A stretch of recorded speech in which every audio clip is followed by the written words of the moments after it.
All right. All right. We're live. We're live. We got everything figured out.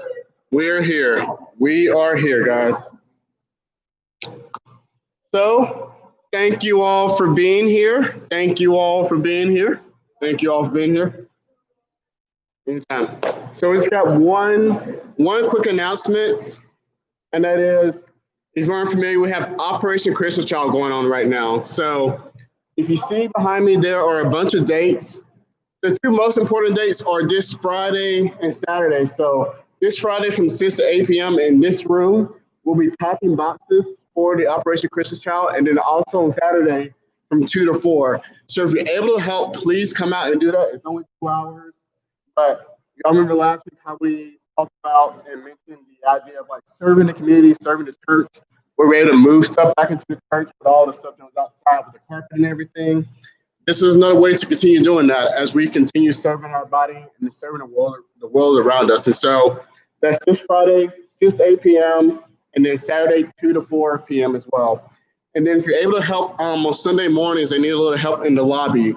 And so you can help out on November 1st, the 8th, or the 15th. So the next 3 Sundays that are coming up. If you want to head to the lobby, find Miss Linda. If you don't know who she is, ask me. I can kind of describe her for you. But they need help like different areas, like signing up to get people boxes, maybe helping collect boxes. There's a lot of areas that you can be involved in helping. So that's just coming up this week. So please don't forget about that. Please do not forget about that. All right. So it is game time. As you can see, there are 3 tables behind me. There'll be one winner. The winner will receive a $15 gift card to Starbucks. So before I explain what the game is, I need 3 volunteers. Okay, got one right here. I got Matt. Ooh, you've already volunteered for one. Have you done a game yet this year? Like on stage game? Okay, Macy. All right. I'm gonna go behind the table. Behind the table.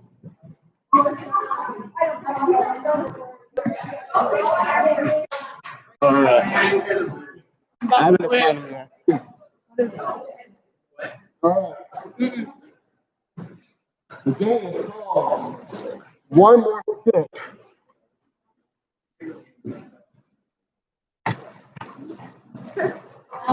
All right. You gonna shake it up and spray each other with it? No, sir.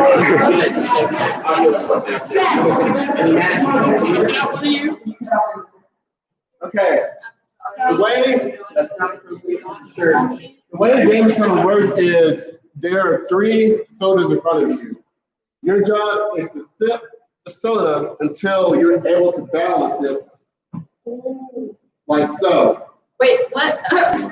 So you got to drink a certain amount of soda. All 3 of your hands have to balance.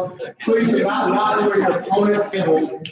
You know, have your sodas fall over. Hey, it's possible. It's possible that the blue hand I've done it before.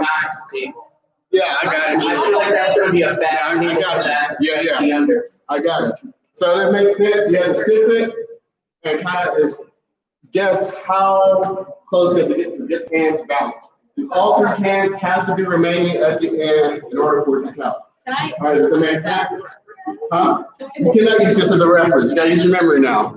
All right, any questions? All right. 3, 2, 1. The answer is it has to be empty.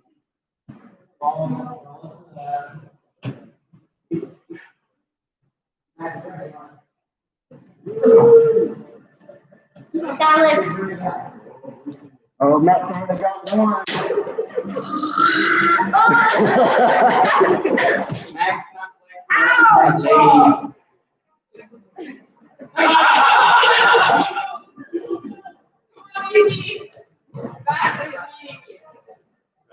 Oh my God. Weird, what happened? This is interesting. No. Oh, Matt's got 2. Yes, sir. He's winning. I said don't pick it. They're both winning here. You said I said don't pick it. Now let's go. Oh, Matt. Matt is the winner. All right.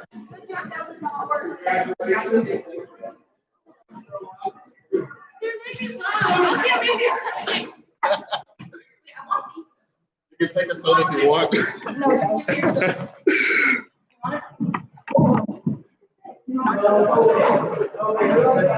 All right, Mac was our winner.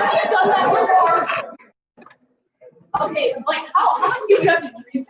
It's like half to a third, half to about 3/4 at the most. So you can drink most of it and can still balance it.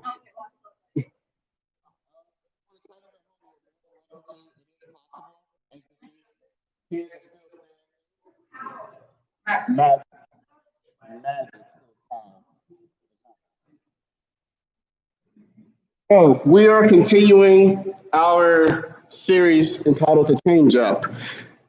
Before we get into it, I'm going to show you guys a video. Now you will need to pay close attention to this video as it'll kind of help explain how this video relates to tonight's message. All right? Cool.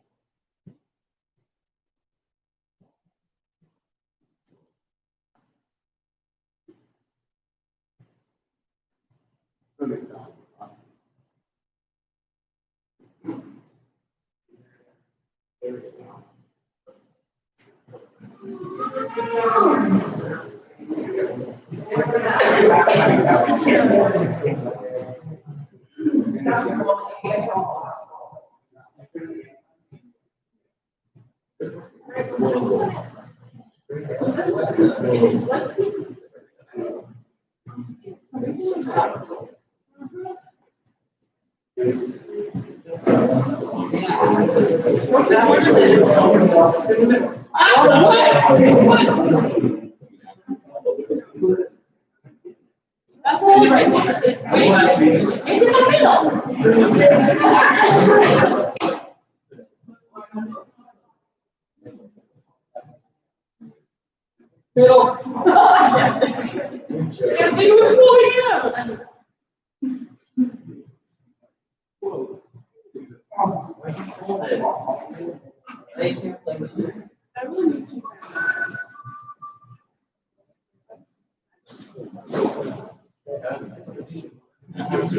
That's not it.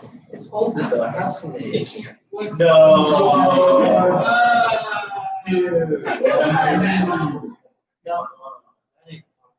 It's possible. No, wait.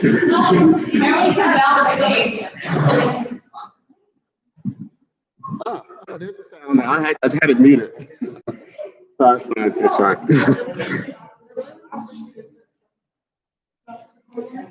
All right, you guys want to watch it again, but in slower motion? Yeah. Maybe. Okay, let's see if we can do this in slow motion. All right. Up. We're gonna pause it. All right, we're gonna do about 0.5. All right, we're gonna go at a slower speed here, see if you can keep track of the card. Keep track of the ace card.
Yes.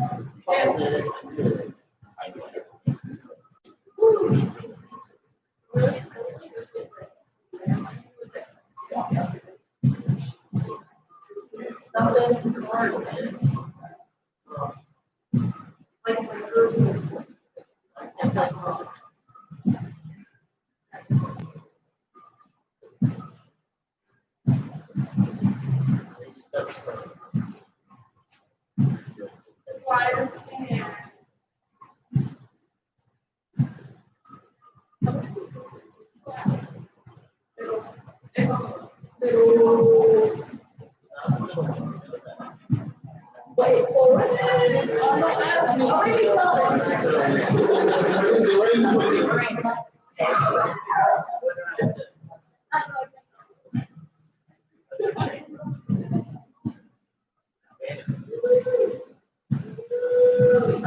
All right.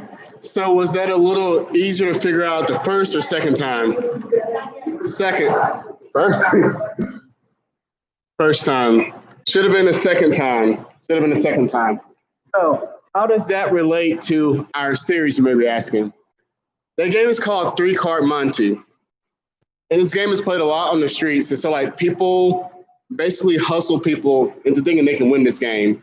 And so you'll start out like really easy, like it's really easy to follow the ace. Like I know where the ace is. And the second somebody puts money down, the person that's in charge of the game changes things up and makes it more difficult. So things like, as we just saw in the video, with a sleight of the hand movements, maybe bending the card to make you think like this is a card that it is, but it actually isn't. And so people that get caught up in this, they lose thousands of dollars because they think that they are going to win in a sense. And how this relates to us tonight is like be so confident in our abilities and so confident in what we can do ourselves that we forget that there's something greater at work among us. We may be thinking like, if we're following this course, like, how do I miss that? Like you're watching that video, it's like, how did I miss that ace? Or like, or you're playing this in real life, maybe you've seen like the shell gamer, for instance, like you have a P under the shell and like you're moving the shells around. And it's like, all right, I know it's P, the shell is under, and they flip it up and it's not there. And people lose money a lot of times because of this.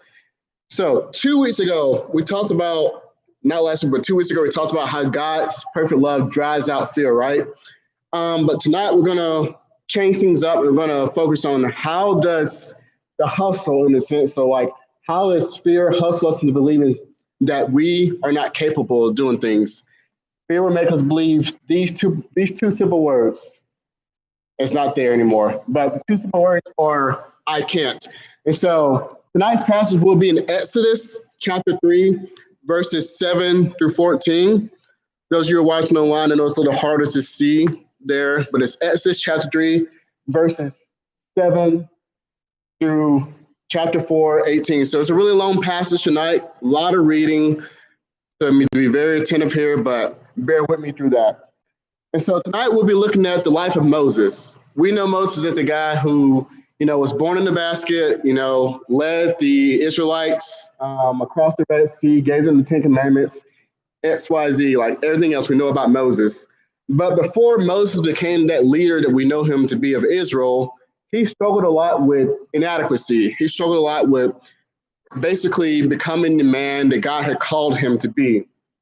And so to understand the story of Moses, we have to back up and look at the story of Joseph. Now, Joseph was born 400 years before Moses was alive. Joseph's family and about 70 or so relatives moved from their land to the land of Egypt because there was a famine there. And as they're living there, they multiplied, multiplied, and multiplied. And eventually you have the nation of Israel. And this nation that went from 70 people went to 2 million people. And so very small number goes to a very large number of people. Everybody's living in this land. And so here you get this story of Moses and you get the story of Pharaoh. Now this new Pharaoh did not know who Joseph was. He didn't know anything about their people and anything about their Israelites, but he was still threatened by them because he saw that, hey, their numbers is so large that they're going to take over my empire. They're going to take over my country and they're going to rule over me. And so to prevent them from doing that, he decided that he wanted to enslave all the Israelites to become basically brick makers. And so any projects that the Pharaoh had going on, he would enslave the Israelites and like, you guys, you're going to build the bricks. You're going to be the hard labor to get the work done here. That way that I can rule over you and you will not rule over me. Now, as we fast forward and we get to Moses here, as we know, Moses is born in a basket on the river. He is adopted by Pharaoh's daughter. And because of this, he becomes an adopted prince in Egypt. But the story doesn't end there for Moses. If we later read on in Exodus, we see that there's a story where he witnesses an Egyptian beating an Israelite man. And since Moses is an Israelite himself, he becomes very offended by this. And so Moses instead acts upon this and he kills a man.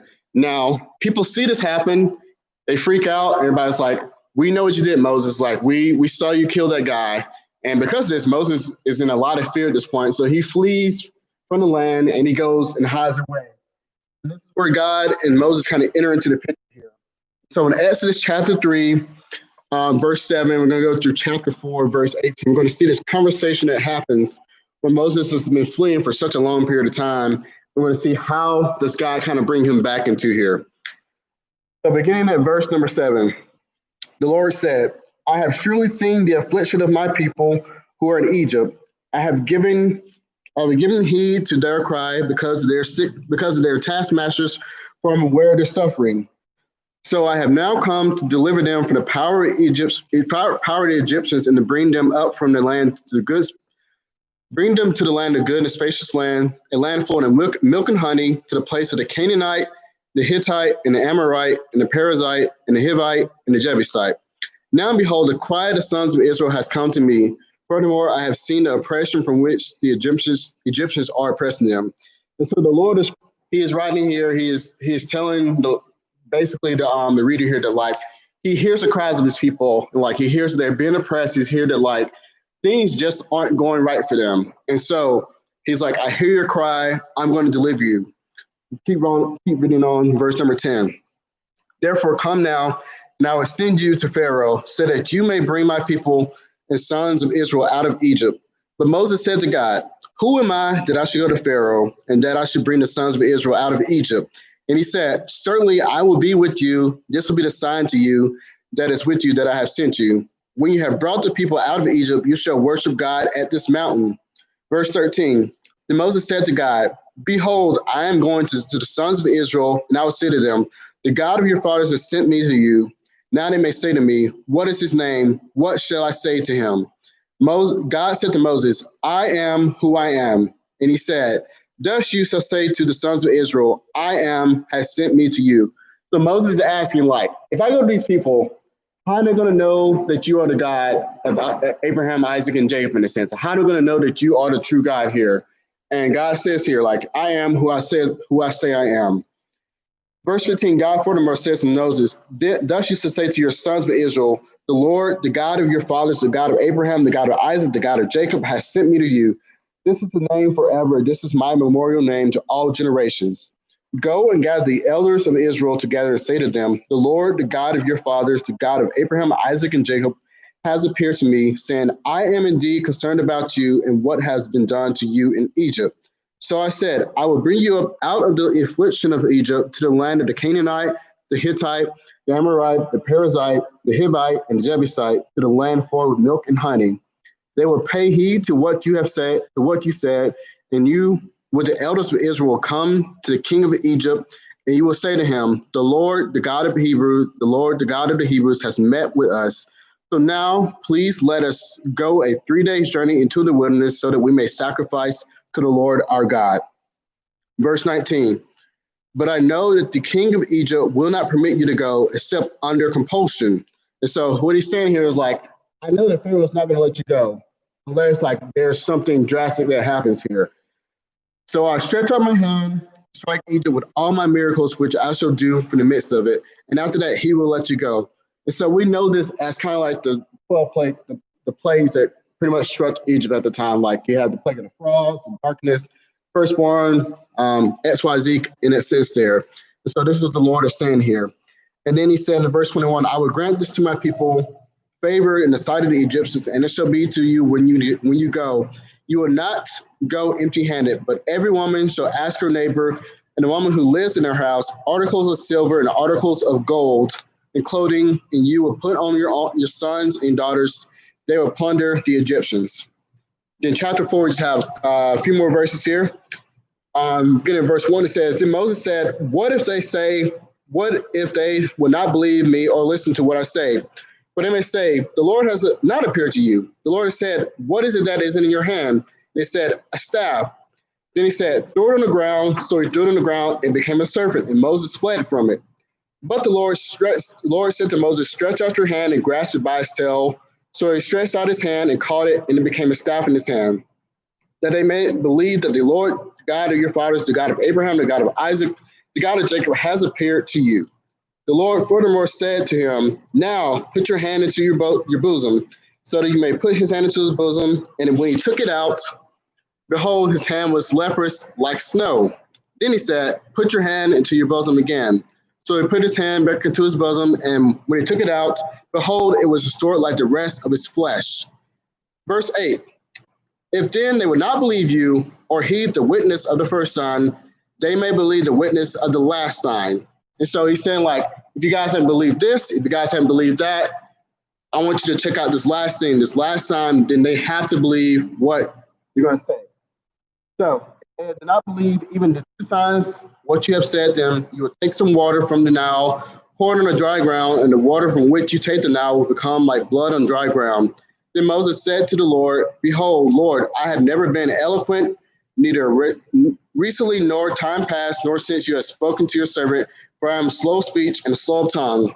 The Lord said to him, who has made man's mouth, or who has made him mute or deaf, or seeing blind? Is it not I, the Lord? Now go, and I even will be with your mouth and teach you what you are to say. But he said, please, Lord, send the message by whomever you will. Verse 14. Now, to this point, you see all these excuses by Moses, right? Like he's saying, like, what if the people don't believe me? What if I'm supposed to say these things? How are they supposed to know that you are the God you say you are? Look at the verse 14 here, and the anger of the Lord is burning against Moses. So like the Lord is tired of Moses' excuses to this point. Like Moses has had like every single excuse, like I'm not capable of doing this. And the Lord's like, all right, I'm tired of this. Like, let's get down to the chase here. So he says, is it not your brother Aaron? Is there not your brother Aaron the Levite? I know that he speaks fluently, and moreover, he behold is coming out to meet you. When he sees you, he'll be glad in his heart. You are to speak to him and put the words in his mouth, and I will be with your mouth and his mouth, and I will teach you what you are to do. Moreover, he shall speak to you for the people, and it will be as your mouth for you, and you will be as a God to him. You shall take in your hand this staff which you shall perform the signs. Then Moses departed and returned to Jethro, his father-in-law, and said to him, please let me go, that I may return to my brethren who are in Egypt, and see if they are still alive. And Jethro said to Moses, go in peace. Yeah, I know there's a lot that is probably the most verses that we'll ever read on a Wednesday night, but it's important that we understand the full picture of what's going on here. So we talk about the story of Moses, all his excuses here. And so some of the excuses we had is like I don't know what I'm going to say to these people. Like, I'm not a man that can speak very eloquently. These people won't listen to me. They won't even know what God I'm talking about in a sense. He has all these excuses for why he can't do the job that God has called him to. But if you read Moses' responses here, we might think the same thing. Like this guy has been fled from Egypt for 40 years, right? And now he's just supposed to go to the Pharaoh and be like, you know what? I'm going to lead my people out of here. And you know what you're going to do, Pharaoh? You're going to let my people go. It's going to be that simple. But it wasn't like that for Moses. Moses did not have that kind of mindset, think that it was that easy to get this done. And so look at verse 4. Look at chapter 4, verse 10 again, where he says that, he said, Lord, I have never been so eloquent, neither in the past, nor since you have spoken to your servant. I am slow of speech and tongue. And so Moses is saying like, I cannot talk very fastly. I'm a very slow man, and I don't know if they will believe me. He's basically talking very slowly, like he's not very confident in his speaking abilities. And so like if they don't think that Moses is gonna be able to speak to him in a way that leads him, like why would he think they're gonna believe him? But he has this excuse. He has another excuse that his leadership isn't the best quality there. And then we finally know that like he knows that Pharaoh's not gonna let his people go just so easily. And if we were to put ourselves in Moses' shoes, we can see how the words of I can't or I'm not able to do these things can be taking the same hold on our lives as well. But despite all this, Moses had to remember the fact that God was with him, right? Look at chapter 3, verses 10 through 11 again. So in Exodus 3, 10 through 11, you have kind of the beginning of the speeches here when Moses, before he gets into all the excuses here, he is trying to explain and trying to understand like what is God going to do? Like what is God calling me to do among these people? And so verse 10, it says, therefore come now and I will send you to Pharaoh so that you may bring my people, the sons of Israel, out of Egypt. But Moses said to God, who am I that I should go to Pharaoh, that I should bring the sons of Israel out of Egypt? So Moses is saying, like, who am I, this man that has been gone for 40 years? Who am I, this man that has no leadership experience? Who am I that I don't even know the right words to say? Who am I that I should lead these people out of Israel? And even though Moses felt like he couldn't lead, even though he felt like he didn't have the abilities, the capability to lead these people, God promised that he would be with him every step of the way. So in a sense, Moses needs to switch from I can't understand, like I'm not able to understand that God is able. God will be with me. God is able to help me get through these tough times. And the truth about this is like what we do or what we don't do isn't about our ability, right? Like the fact that maybe you're a great musician or maybe you're really smart with your schoolwork or maybe there's some type of other sport that you're really good at and not per se about our ability. God is with us in these moments. It's the fact that we believe that we have a Savior who comforts us in times of troubles that can get us through our struggles on a daily basis.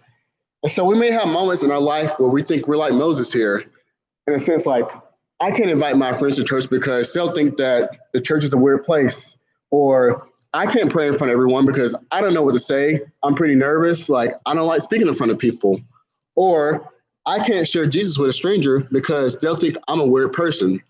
We can come up with all these excuses for why we're not able to do the things that God has called us to do. But the good news is that even though we can't, our God is able. Even though we can't do things on our own effort, our God is able. Our God is able to help us overcome our fears, overcome the things that keep us from doing the things He has called us to. God could have freed the Israelites on his own, right? Like He really didn't need Moses' help. Right? He decided that Moses had a purpose. Moses was the one who was going to lead these people out of Egypt. And so by using Moses, he was able to begin this process of restoration and redeeming him so that Moses would have that confidence once again that he had as a young kid. But here's the thing.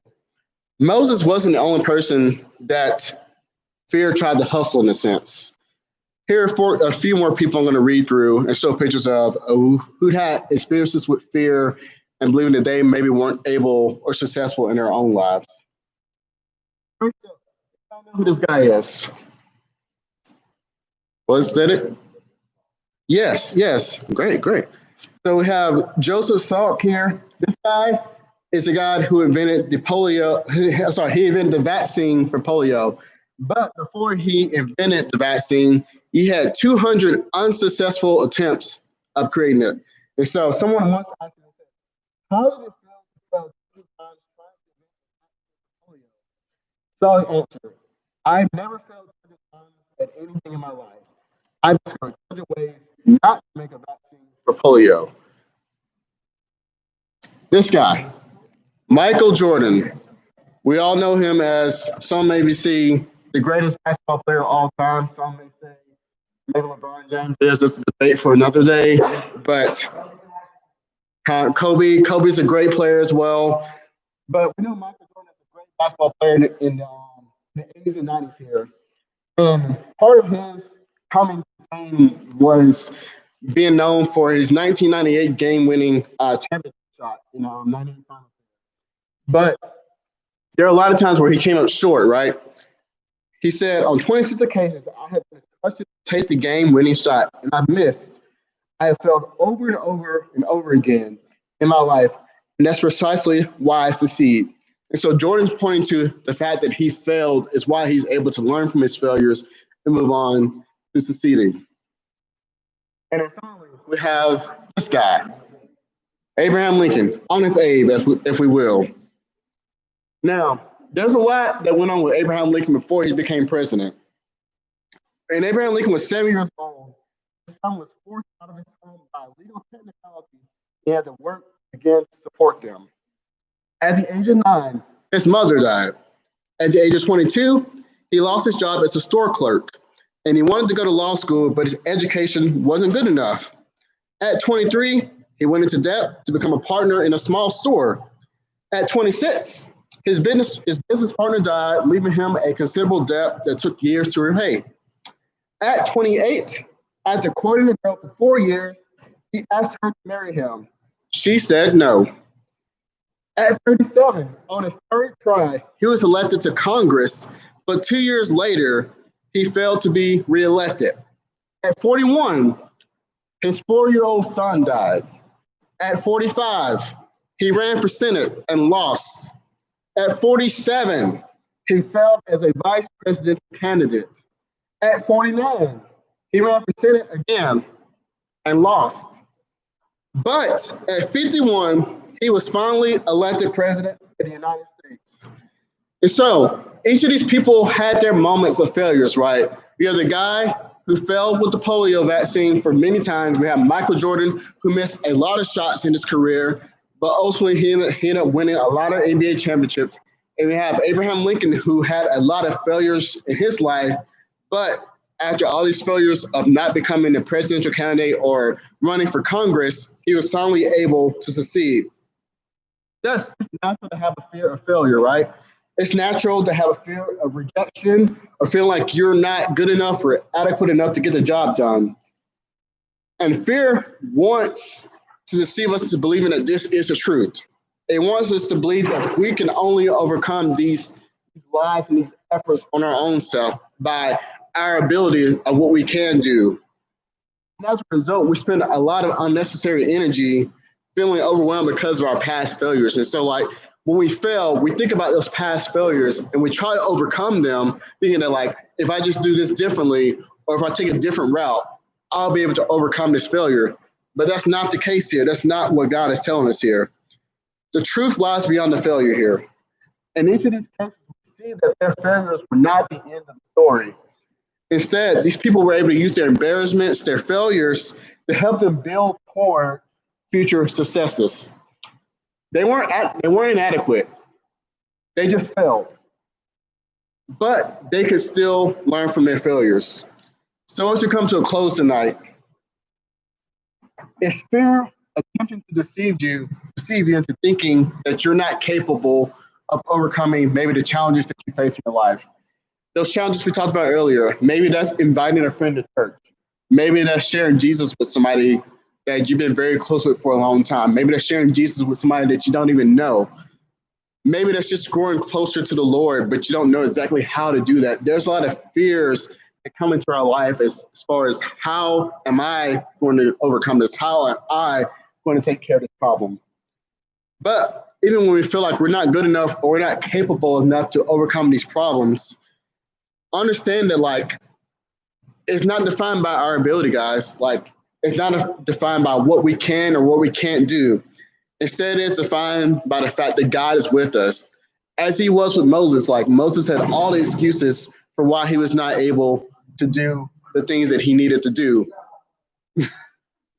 I don't know what that was. Spooky season. Andrew, freaking out everybody, man. You just the noises. Yeah.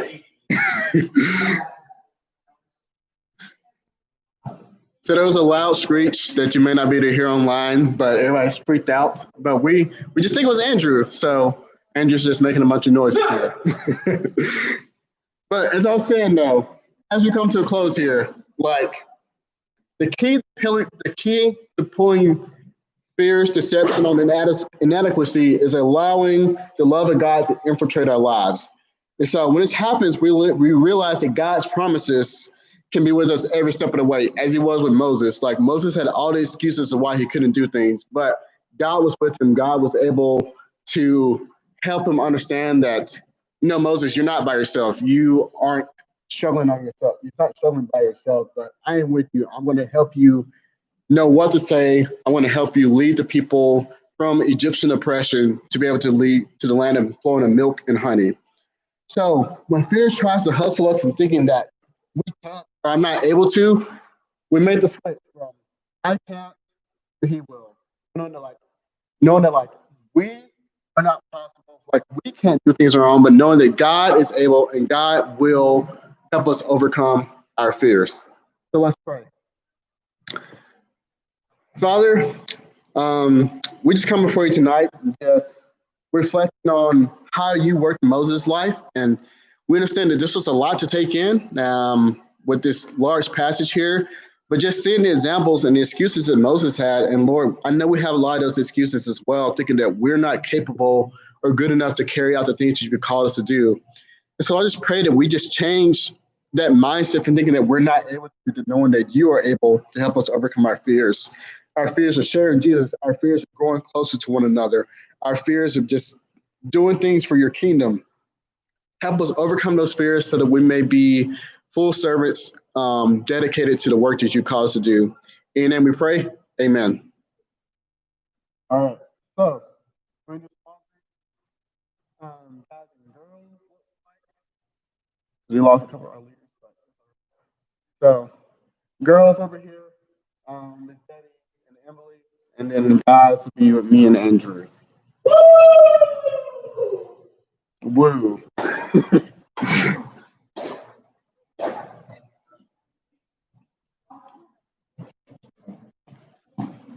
All right, and then we're gonna go to Emily and Debbie's group, live streamers. Yeah. Say hello to Kayla. Hi, Kayla. I miss you. You did great. I'm gonna bring you over there. You wanna type? Yeah. Okay. Yeah. You get to type with Kimberly, not Macy, because she's not as cool.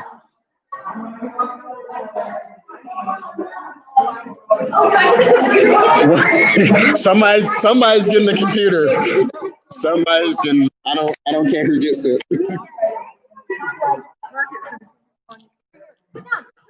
I have my water bottle and Give me the computer, I'll give it back. No. Hello. Yeah.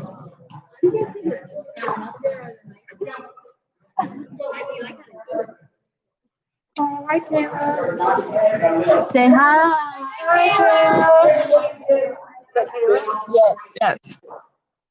Yes. It smells like it's burning. Because it was in my face. You say bottom now? What are you doing? Kayla wants to see my face, and Kimberly's not letting her bask. Well, I don't want to break the camera. Is Marissa on this? Marissa! Marissa! Everybody say hi to Marissa. Oh, send feedback. Cancel. Oh, is this a touch? A touch screen. Why? You're in my personal bubble. No, I want to be 12 foot. Damn, I get the money on your jacket.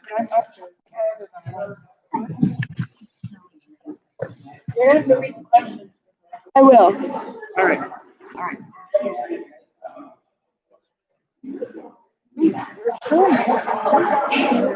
Yeah, next. Everybody scoot in closer because the guys are being loud. Yeah, you need to pipe down over there. In case you didn't hear that, the guys are loud. Have you ever been hustled in a game? Hustled. Yeah, hustled. Yes, I did. I was like, have you ever been hustled? I don't know. Yeah, Macy is a slash, what happened? Slash, what did it does everybody know what hustled means? Taking advantage of. Yeah, advantage of. Yes, numerous times. Everybody goes through. question was, have you ever been hustled in a game? And if so, what happened? Why? Explain. It just. It's not good. It's straight up cheating. Yeah, that's what I was Oh, if you play any game with Macy, I'm just I'm not a cheater. It's cheaters monopoly. You were thinking That's because you have pushovers and you can't grow back home. Goodness.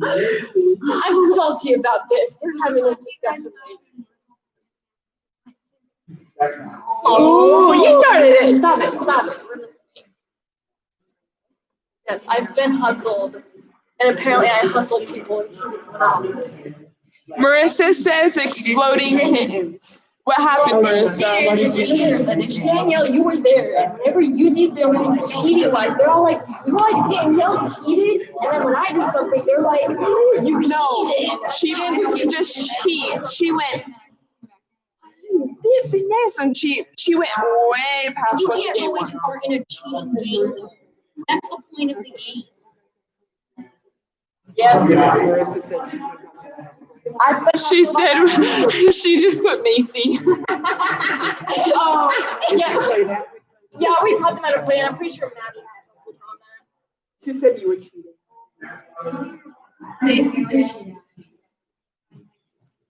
Emily's competitive.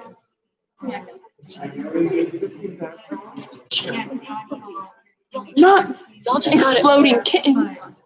That was Madison. I just didn't tell you about it. There are people talking.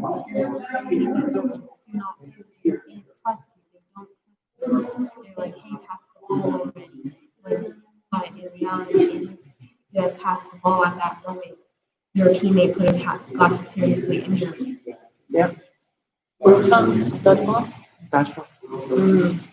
I saw some guys get hustled in dodgeball the other night on TV show. I didn't cheat. I mean, obviously, you don't go out and feel like a rep. How do you cheat in dodgeball? My dad cheats in Monopoly so bad. He cheats so bad. Like, and if he gets upset, he'll like flip the game.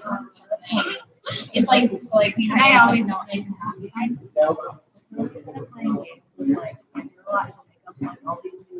My friends do that. Right? And I'm like, and like he pulls out the instructions, and I'm like, these aren't real. And so I feel like I rules all the time, and they're really good. So let's go on to the next one. So, have you ever felt hustled by fear and slash how did you respond? The question was, have you ever been hustled by fear, and how did you respond? 4 at 6. Yes, definitely, especially when you're kind of like you let fear control you, so you lose out on the experience. Because you're afraid. I hold back, you mean? Yeah, it like kind of holds you back, and so then I guess you're hustling. Because it takes over what you would have done differently. Yes, when I get I accidentally put I don't want to do it. I get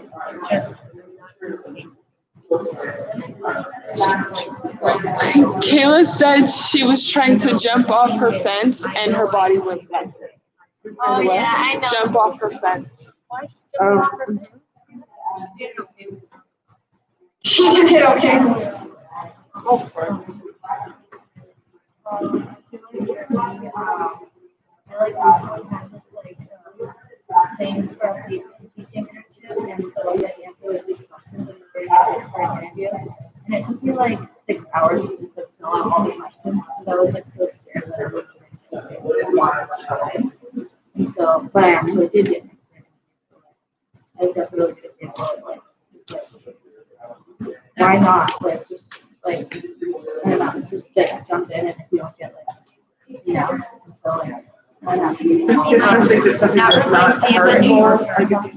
I think sometimes we feel like we're not necessarily taking advantage of that opportunity to stay inside our own box. Yeah. And if we're willing to step outside the box, first of all, it grows you. It grows me anyway. And I think it gives us the opportunity to experience something that is different from the freedom we have by just staying in our own box. Yes, but sometimes people will try and push you back into the box. That's the worst thing. Yeah. I did this thing for the yearbook, and one of my friends, she was like, "That's too much rainbow. You cannot do this. This is too much. It's blinding. I can't even see." It was, and that was pretty discouraging because one, I never show my drawings to anyone, and two, this was a new experience for me. I am not used to people saying, "Hey, this looks really good. You should do it." I'm not used to that. So when people suddenly start saying, "Hey, you should not do that," it's very confusing. Yeah, mine's kind of weird, but this big one was really wide, and there were normal water slides, and then there was this one water slide where just got in it, and it went 3, 2, 1, and it the bottom of it moved, and it dropped you. And I was like, doesn't it weigh an additional second before it drops you? Yeah, and then it weighs, and you're just standing in there, and I went up to go do it, and then I thought about it, and the lifeguard was like, "Hey, you should do it. It's not that bad. It's not that scary." And I was like, "I'm sorry, I can't do this." And then they were like, "You can do it. You can do it. You can do it." And then I was just there's something in me that wants to go do this, but then I was like, "But I'm not going to." I did do it, and it was the worst.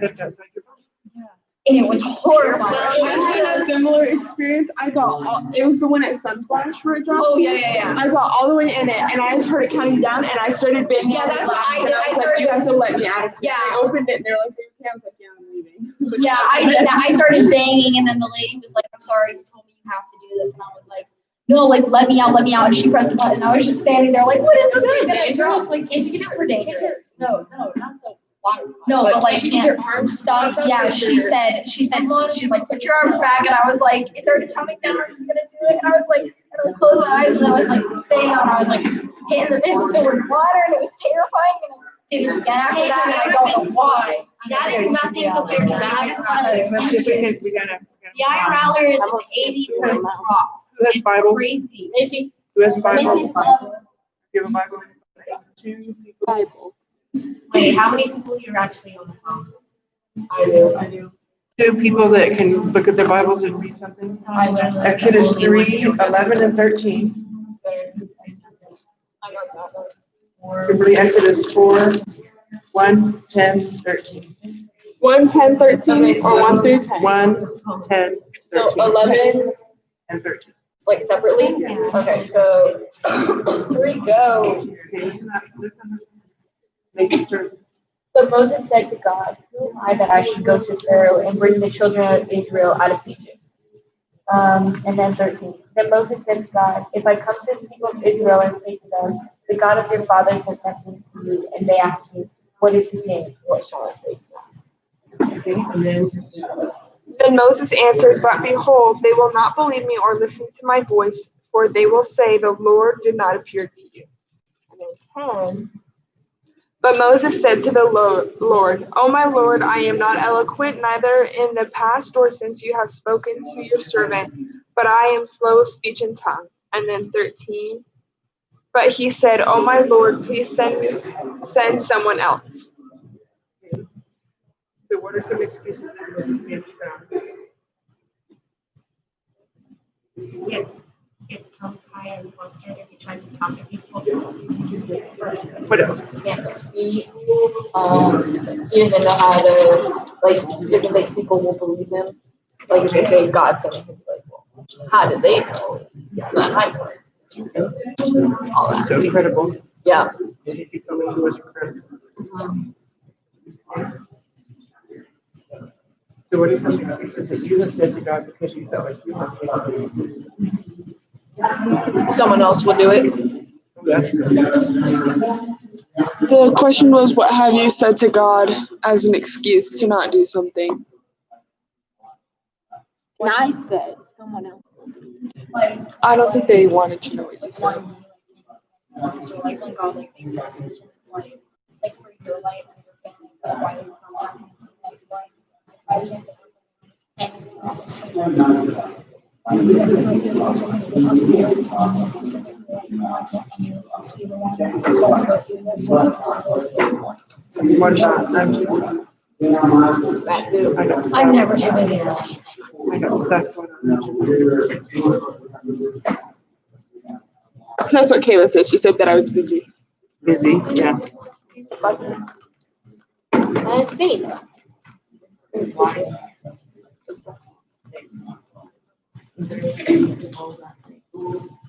Especially when you said like, why do you have all these other people? It's like a little self-confidence.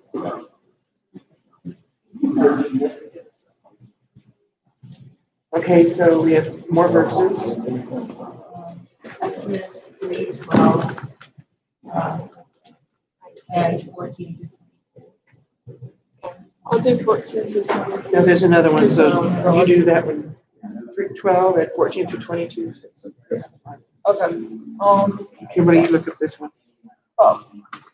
He says, but I will be Second with sign. you, but I will be with you, and they shall be the sign of you that I have sent you. When you have brought the people out of Egypt, you shall God on the mountain. God said to Moses, I am who I am. And he said, say this to the people of Israel, I am has sent you. God also said to Moses, say this to the people of Israel, the Lord, the God of your fathers, the God of Abraham, the God of Isaac, and the God of Jacob, has sent me to you. This is my name forever, and thus I am remembered throughout all generations. Go and gather the elders of Israel together and say to them, the Lord, the God of your fathers, the God of Abraham, of Isaac, and of Jacob, has appeared to me, saying, I have observed you and what has been done to you in Egypt. And I promise that I will bring you up out of the affliction of Egypt, the land of the Canaanites, the Hittites, the Amorites, the Perizzites, Perizzites, the Hivites, and the Jebusites, a land flowing with milk and honey. And they will listen to your voice, and you and the elders of Israel shall go to the king of Egypt and say to him, the Lord, the God of the Hebrews, has met us, and now let us go 3 days from here into the wilderness, that we may sacrifice to the Lord our God. But I know that the king of Egypt will not let you go unless you fall by my hand. So I will stretch out my hand and strike Egypt with all the wonders that I will do, and after that you will go. And I will give these people favor in the sight of the Egyptians, and when you go, you shall not go. But you shall ask at your neighbor, and any woman who is in your house, for silver and gold and jewelry and for clothes. You shall That's put through them, 22? yeah, Okay. you shall put them on your sons and on your daughters. You shall plunder the Egyptians. Okay, Kayla, the other verse is Exodus 4, 1 1 through through 9 and 11 through 12. I'm about to read. Then Moses answered, but behold, they will not believe me or listen to my voice, for they will say, the Lord did not appear to you. The Lord said to him, what is that in your hand? He said, a staff. And he said, throw it on the ground. So he threw it on the ground, and it became a serpent. And Moses ran from it. But the Lord said to Moses, put out your hand and catch it by the tail. So he put out his hand and caught it, and it became a staff in his hand, that they may believe that the Lord, the God of their fathers, the God of Abraham, the God of Isaac, and the God of Jacob, has appeared to you. Again the Lord said to him, put your hand inside your cloak, and he put his hand inside his cloak. And when he took it out, behold, his hand was leprous like snow. And God said, "Put your hand back inside your cloak." So he put his hand back inside his cloak, and when he took it out, behold, it was restored like the rest of his flesh. If they will not believe you, God said, or listen to the first sign, they may believe the latter sign. If they will not believe even these two signs or listen to your voice, you shall take some water from the Nile and pour it on the dry ground. And the water that you shall take from the Nile will become blood on the dry ground. And then 11 and 12. Then the Lord said to him, "Who has made man's mouth? Who makes him mute or deaf or seeing or blind? Is it not I, the Lord? Now therefore go, and I will be in your mouth and teach you what you shall speak."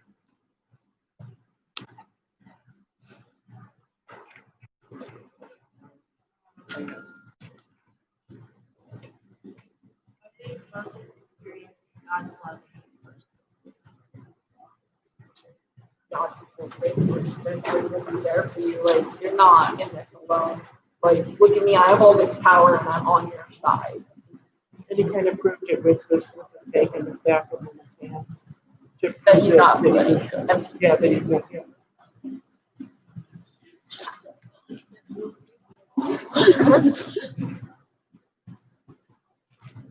So before we go, maybe we should think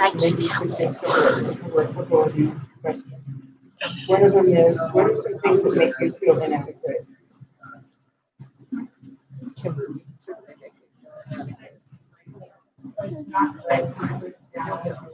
Like you're not, or like you're not good enough, or not capable of doing something.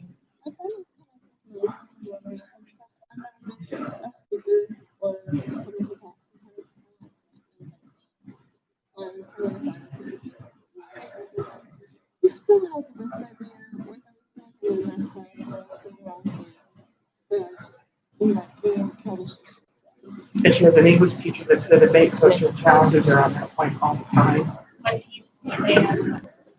Yeah. Connect with Moses because you're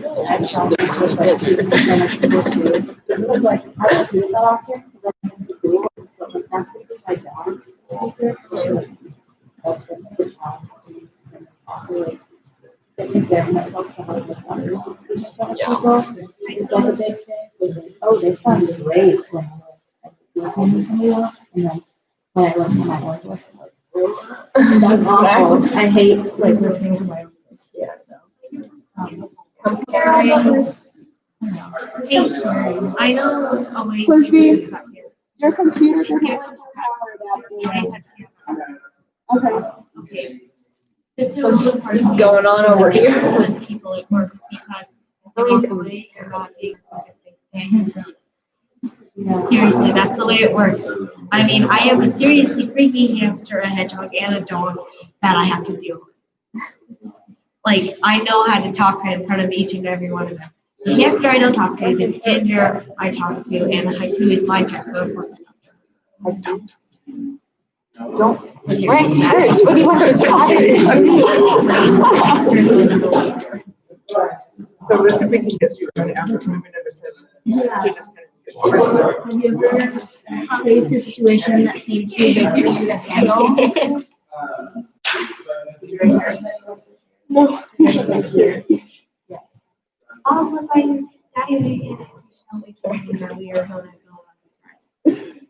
yeah, I rattler. I was out of control.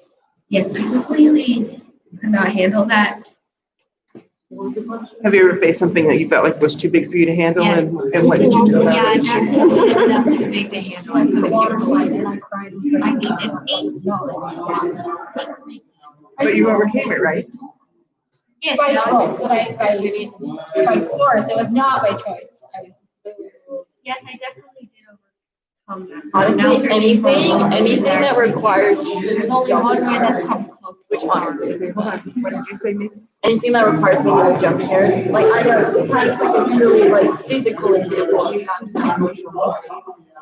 Mine have this or anything scary like that. Like, I mean, I still watch horror movies, and then my mom will drag me through haunted houses and stuff. I mean, I hate it, but I think some of the situations that come up that I can share. I have had an opportunity to go parasailing in Mexico several years ago, many years before I was ever a mom. And I was with my mom, and we sat in the beach and watched all these other people go parasailing. And I kept saying, gosh, that looks like it'd be so much fun to do. Gosh, that looks like it'd be so much fun to do. I do not swim. Now, so the whole time I was thinking, gosh, I'd love to do that, but it takes you out over the ocean that you cannot see the bottom of. And I wasn't going to do it. So the last day, the very last day, my mom handed me a $20 bill and she said, do it or shut up about it. So I went to her and said, okay, I'm going to do it. So I did it. And the whole time I was up here, I was like, okay, I thank you guys for letting me enjoy this. I'm going to do this. I'm going to do this. And my knuckles were just like white, holding the cords and stuff doing it. But I think it was just somebody else pushing me a little bit, you know. Sometimes I think we need those people in our lives that will help you overcome something like, not necessarily the lady behind the glasses that made you do it, but someone who kind of pushes you along and gives you that extra encouragement, you know, or circumstances. Yeah. And once you do it, it's actually not as bad as you thought. Oh, no, I do it again. You know? So it's that initial fear. Right. That's a really good example. I think for me, it's like applying to college. Like, there seems like this kind of big looming like thing, and it's just I feel like I can't do it a lot of the time. You know, they're not going to accept me with something, or even if I do get accepted, like there's no way I'm going to be able to pay for it or something like that. So I feel like that's just kind of like my big push it off as long as possible. I asked something I don't know before. My sister's staring at me, like literally staring at me. But at the moment, I don't think so. Still, it's like freaky. I can't get away from my little sister no matter what I do. Constantly watch. She would not stop. Hi, sir, real fast. There's this really good kid. It was actually, I was a freshman. I was like 14. This is like going to junior high. She's probably like 11. We share a room with another church that like overbooked. So I'm a bottom. She's this upper fuck. And I'm memorizing verses for our sleep. And I'm just also I look over the edge of my Bible. Excuse me, Mason. I'll tell you after. Yes. Yeah.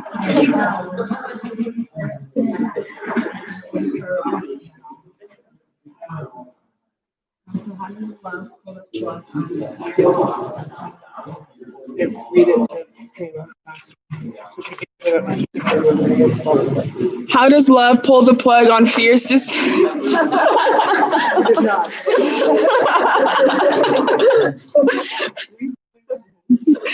I was, and then people started laughing at me. How does love pull the plug on fierce deception of inadequacy? How have you seen this happen in your life?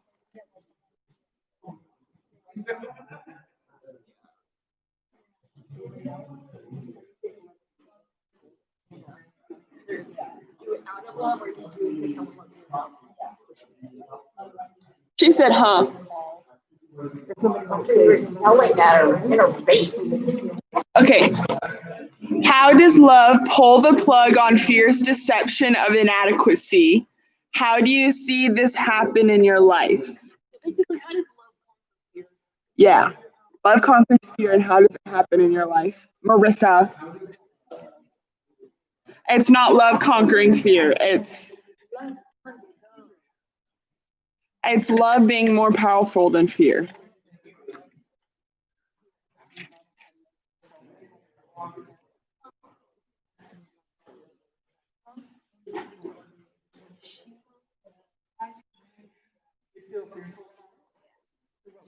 Me neither.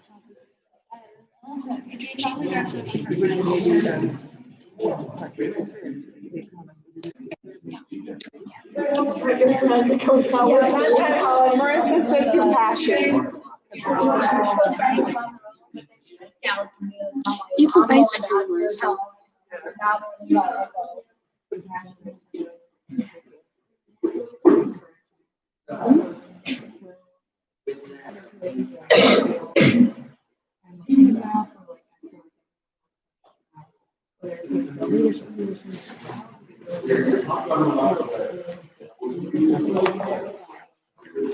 Ooh, it's I hot. also feel like they do encourage you, but also sometimes like when I'm people keep encouraging you, and sometimes they like over push it, so it's not feel like they're really pushing. So when it goes back to love, like you also know that they'll still love you even if you can't.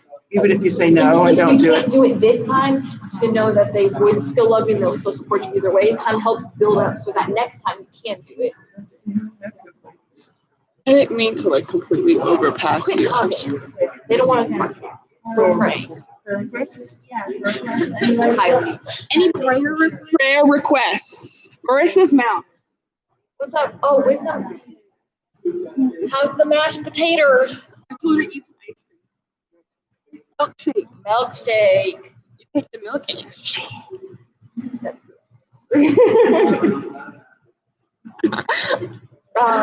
Kayla says her sister. So you guys have a sense of this 3 months.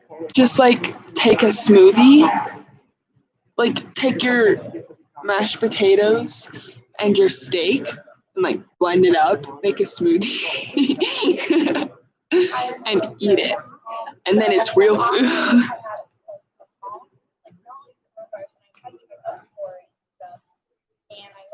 I went to the doctor and like asked what to do, and she didn't prescribe any medicine.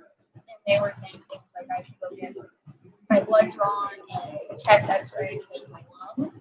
They didn't know what was going on with me because like I just have a cough, so they think it's something with my lungs.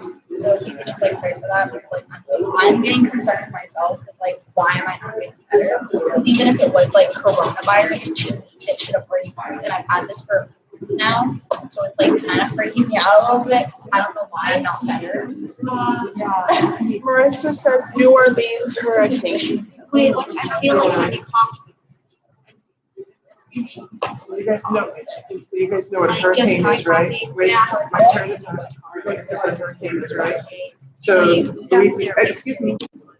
Louisiana got hit today by the 3rd hurricane in like so many weeks, and it hit at 150 miles an hour, and it's causing a lot of damage, and it just hit the 2nd week, so that's why she says a hurricane.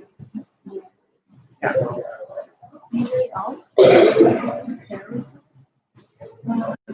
I'm just gonna share one. I've done this before, but I had an interview for my I get selected for an interview, so even that is blessing. But it would really help me out for like my future, like some money. And so, and it'd be a really good experience to kind of just slide in to like a job. So I signed up Friday.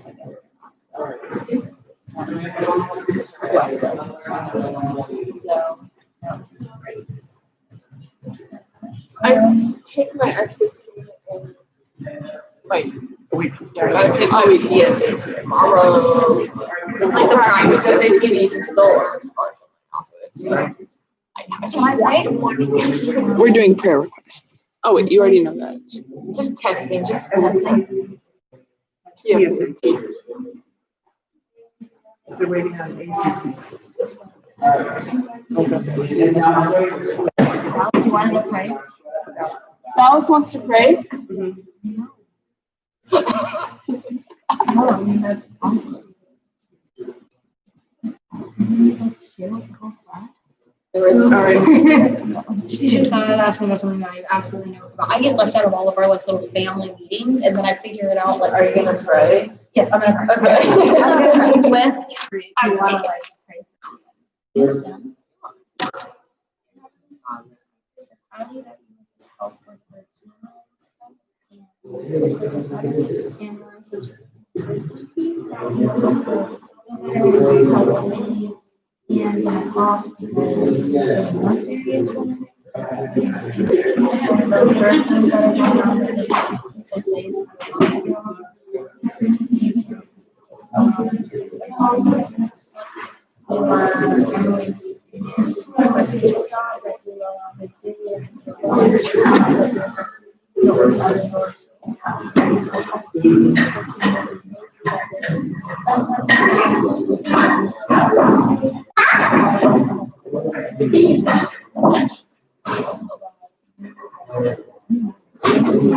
Okay, I want to hear the story about that. Okay. Oh my God. This pen. No, stop. Yeah, let me tell you. Okay, so I was the last box. She said I taught them like right next to us. So the next year. And so A long day today. She had work today. Oh, is that on video?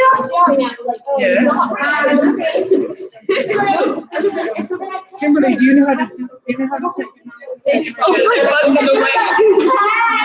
If she speaks above my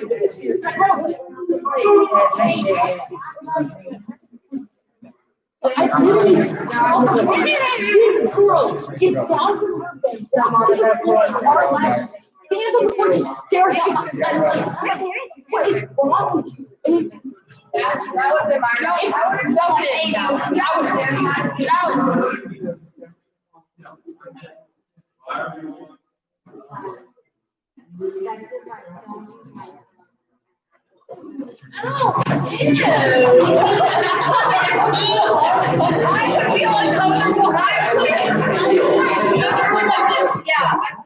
Guys in the stream. We got one job. Got to end the stream and I gotta walk all the way over here. Thanks for joining. Thanks for joining. Didn't say bye. What one job? Andrew just broke my arm. Her arm's not broken. All right. See y'all next week.